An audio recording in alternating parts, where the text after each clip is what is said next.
श्री विष्णु सहस्त्रनाम स्तोत्रम भाग 9।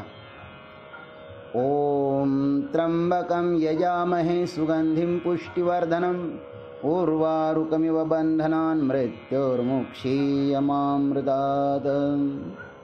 शान्ताकारं भुजगशयनं पद्मनाभं सुरेशं विश्वाधारं गगनसदृशं मेघवर्णं शुभांगं लक्ष्मीकान्तं कमलनयनं योगिभिर्ध्यानगम्यं वन्दे विष्णुं भवभयहरं सर्वलोकैकनाथम्। अब उपर्युक्त स्तवनीय परमात्मा का पुनः विशेष वर्णन करते हैं। ब्रह्मण्यं सर्वधर्मज्ञं लोकानां कीर्तिवर्धनं लोकनाथं महद्भूतं सर्वभूतभवोद्भवं। ब्रह्मण्यं सर्वधर्मज्ञं लोकानां कीर्तिवर्धनं लोकनाथं महद्भूतं सर्वभूतभवोद्भवम्। ब्राह्मणों के हितकारी, सब धर्मों को जानने वाले, प्राणियों की कीर्ति को बढ़ाने वाले, संपूर्ण लोकों के स्वामी, समस्त भूतों के उत्पत्ति स्थान एवं संसार के कारण रूप परमेश्वर का हम ध्यान करते हैं। इस लोक में भी उस परमात्मा को 6 विशेषण दिए हैं। इनसे भी उस परमात्मा की महत्ता सिद्ध होती है। वह कैसे है? ब्रह्मण्यम, परमात्मा ब्राह्मणों के हितकारी है। जो व्यक्ति 9 गुणों से संपन्न होता है सो ब्राह्मण ही है। गीता जी में ब्राह्मणों के स्वाभाविक कर्म बताए गए हैं। शमो दमस्तपः शौचम क्षान्तिरार्जवमेव च ज्ञानं विज्ञानमास्तिक्यं ब्रह्म कर्म स्वभावजम्। शम दम तप माने धर्म के लिए कष्ट सहन करना, शौच शांति माने क्षमावृत्ति, आर्जव माने मन बुद्धि की सरलता, ज्ञान माने शास्त्र विषयक ज्ञान और विज्ञान माने परमात्मा का अनुभव, आस्तिक्य बुद्धि। वेद शास्त्र गुरु पर श्रद्धा रखना, ये 9 ब्राह्मणों के स्वाभाविक कर्म हैं। जो इन 9 गुणों से परिपूर्ण होता है भगवान उसके ही सहायक हो जाते हैं। श्री राम जी ने परशुराम जी को कहा था, हे महाराज, देव एक गुण धनुष मारे, 9 गुण परम पुनीत तुम्हारे।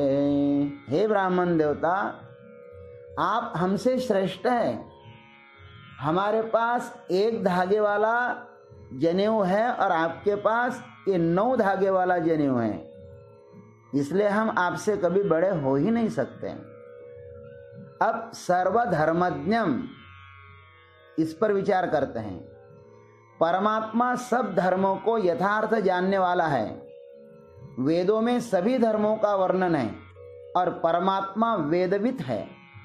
गीता जी में स्पष्ट कहा है, वेदांत कृद्वेद विदेव चाहं।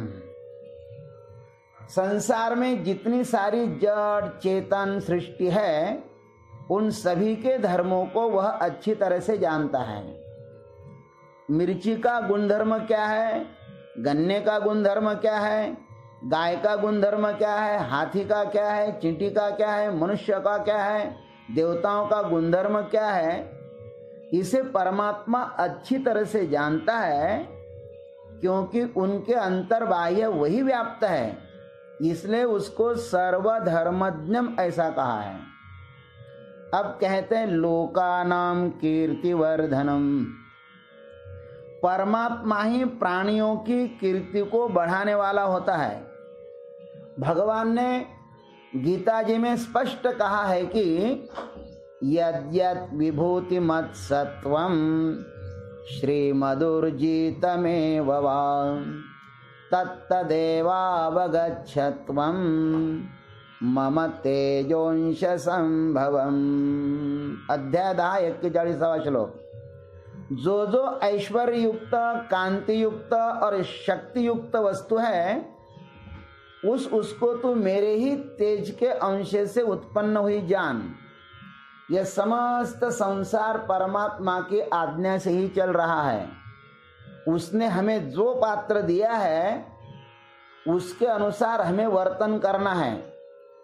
कर्ता करविता वही है। आज सांसारिक उपलब्धियों के शिखर को जिसने भी छुआ है वह इन्हीं की कृपा से छुआ है। हमें भले यह मिथ्याभिमान होता हो कि इसके कर्ता हम हैं, किंतु यह सत्य नहीं है। संसार के चाहे जिस किसी भी क्षेत्र में हो, हमारी कीर्ति को बढ़ाने वाला वही है। इस सत्य को स्वीकार करना ही चाहिए। अब लोकनाथम इस शब्द का अर्थ करते हैं। लोकैर नाथ्यते लोकानुपतापयते शास्ते लोकानाम इष्ट इति वा लोकनाथम। इसका अर्थ है लोग जिसकी प्रार्थना करते हैं अथवा लोगों को जो अनुतप्त करता है या उन पर शासन करता है अथवा लोगों पर जो प्रभुत्व स्थापित करता है, भाष्यकार ने 3 अर्थ किए हैं लोकनाथ के। ये तीनों अर्थ यहाँ पर सुयोग्य ही है। लोकैर्नाथ्यते माने लोग जिसकी प्रार्थना करते हैं। संसार का प्रत्येक बुद्धिमान जीव यश, श्री, औदार्य, ज्ञान, वैराग्य, ऐश्वर्य इनमें से कुछ ना कुछ चाहता ही है और वह खजाना सिर्फ भगवान में ही है। अतः ये न केन प्रकार से वह भगवान की ही प्रार्थना करता है। लोकानुपतापयते शास्ते, इसका अर्थ है लोगों को जो अनुतप्त करता है या उन पर शासन करता है। भगवान जीवों पर अंतर्बाह्य शासन करता है। भीतर अंतर्यामी बनकर और बाहर बहिर्यामी बनकर हम यदि झूठ बोले अथवा कोई गलत काम करें तो सर्वप्रथम हमें भीतर ही अंतर्यामी दंड देता है। उसे अहंकारवश हम न माने यह दूसरी बात है। गीता जी में कहा है उपद्रष्टानुमंता च भर्ता भोक्ता महेश्वरः परमात्मेति चाप्युक्तो देहेस्मिन् पुरुषः परः। 13-22। इस देह में स्थित यह आत्मा देह से पर होते हुए भी अपने को देह का साक्षी मानने से उपद्रष्टा और यथार्थ सम्मति देने वाला होने से अनुमंता तथा इसका भरण पोषण करने वाला मानने से भरता, इसके संग से सुख दुख भोगने से भोगता और अपने को उसका स्वामी मानने से महेश्वर बन जाता है। और शुद्ध सच्चिदानंद घन होने से परमात्मा ऐसा कहा जाता है। बाहर से हमें अपने गलत आचरण के कारण ही अधिक दुख मिलता है। हमारे दुख का यह एक बड़ा कारण है कि हम अच्छे लोगों पर संदेह करते हैं और बुरे लोगों पर विश्वास करते हैं। अब महद्भूतम इसका अर्थ करते हैं परमात्मा समस्त भूतों का उत्पत्ति स्थान है। भगवान भी अद्भुत है और उसका कार्य यह संसार भी अद्भुत ही है। इन दोनों का भी अंत लगाना जीव के लिए अत्यंत ही कठिन है। भगवान कर्तुम अकर्तुम और अन्यथा कर्तुम शक्यम है, इसलिए उसको महद्भूतम कहते हैं। अब सर्वभूत भोत भवम इसका अर्थ करते हैं। भाष्यकार कहते हैं सर्वभूतानां भवः संसारो यत् सकाशात् उद्भवति इति सर्वभूत भोत भवम। जिनकी सन्निधि मात्र से समस्त संसार उत्पन्न होता है, अर्थात यह परमात्मा समस्त भूतों का जन्मस्थान है। गीता जी में भगवान ने स्वयं ही कहा है कि मम योनिर महद् ब्रह्म तस्मिन् गर्भम दधाम्यहम संभव सर्वभूतानां ततो भवति भारत। 14:3। हे भारत, मेरी महद् ब्रह्म रूप मूल प्रकृति समस्त भूतों की योनि अर्थात उत्पत्ति स्थान है और मैं उसमें जीव रूप गर्भ को स्थापन करता हूँ। उस जड़ चेतन के संयोग से सब भूतों की उत्पत्ति होती है। यह समस्त संसार परमात्मा की एक अद्भुत लीला स्थली है।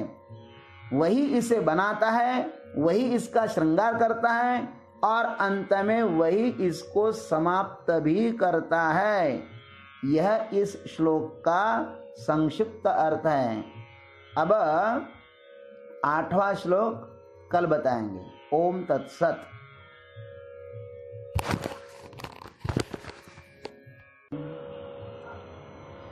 श्री विष्णु सहस्त्रनाम स्तोत्रम भाग 9।